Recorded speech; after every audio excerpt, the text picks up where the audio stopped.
Phone చూడమంటే 24 గంటలు నీకు phone పిచ్చి. రేత్రి పరుకునేతలకి 2 అయిద్దో 3 అయిద్దో తెలియదు. ఫేస్బుక్లోకి వెళ్ళామంటే ఎన్ని పోట్లు ఉంటావో తెలియదు. కట్టుకున్న భార్యని మర్చిపోతున్నారు, జన్మనిచ్చిన తల్లిదండ్రులని మర్చిపోతున్నారు, ఇల్లే మర్చిపోయి బజాట్లోనే గడుపుతున్నారు. ఎంతమంది చచ్చిపోతుందో తెలుసా?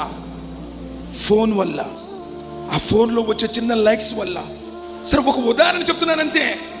ఒకడు రైలు పట్టాల పక్క నుంచి ఉంటాడు, చచ్చిపోయి చూసారా మీరు? ఎవడో లైక్ చేస్తామని చెప్పి నీ ప్రాణం పోగొట్టుకుంటే, కట్టుకున్న భార్య నిన్ను నమ్ముకొని వచ్చింది, 20 సంవత్సరాలు సుకుమారంగా పెంచి నీకు అప్పు చెప్పారు, సాఫ్ట్వేర్ ఇంజనీర్, నా కూతురు బాగుంటుంది అని. ఎవడో చూస్తాడని నువ్వు ప్రాణం పోతే పుట్టిన బిడ్డల పరిస్థితి ఏంటి? ఫోన్ మహా భయంకరమైన మారణాయుధం.